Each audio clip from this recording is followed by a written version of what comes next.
Hi everybody! Today we're going to talk about the book called Introducing Psycholinguistics by Paul Warren with my classmates Diana Aros, Esmeralda Irigoyen, Omar Vacio, and myself, Aime Ibarra. Chapter 1. What is psycholinguistics? Psycholinguistics involves the process in our brain, analyzes and corrects mistakes, including the lexical terms and production. Who does psycholinguistics? These terms appear in 1920s used to refer to that psychology influenced by research, teaching practices, and methodologies. How do psycholinguists do psycholinguistics? Through introspection and the observation of daily behavior and the experimental methodology.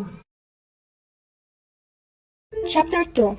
Planning Utterances. This chapter talks about the process that involves grammatical encoding. The speaker uses their knowledge to construct appropriate sequences of sound to create a message. Chapter 3. Finding words. This chapter talks about the most common errors in speech.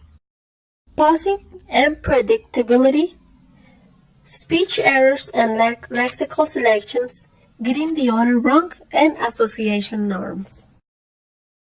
Word building includes morphological and phonological structure, and also combining bases and affixes. The process of building words is based on regularities in sound error data, tip of the tongue phenomenon from the tongue twisters and the experimentally induced errors.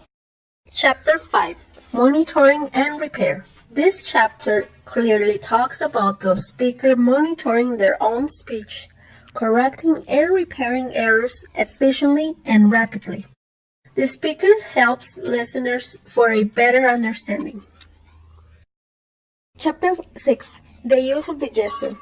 The relationship between our spoken language and the gestures that we use in our speeches. There is also strong evidence that gestures can have facilitative functions for the speaker, helping them to carry out the speech production task. Chapter 7. Perception for language. This chapter talks about the ability to think and manipulate the other to become aware of the sound segments. When we see a word written several times in different ways, we can read it. Chapter 8. Spoken words and recognition.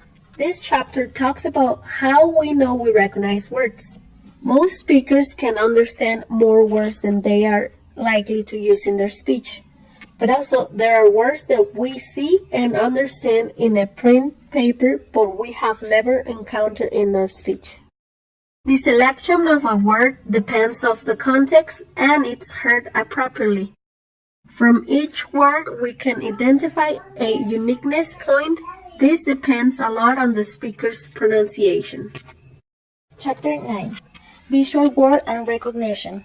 This chapter talks about basic issues in perception, including visual processing of written language.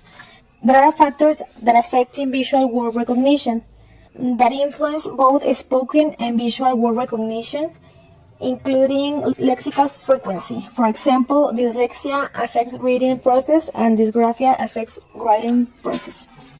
Chapter 10. Syntactic sentence processing.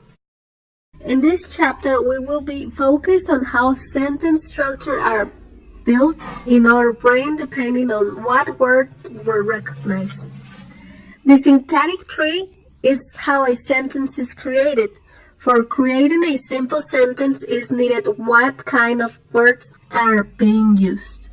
Many words involve ambiguity. This is why sometimes it is difficult to represent into a syntactic tree using the correct word depend on the context. Thank you for your attention. Goodbye.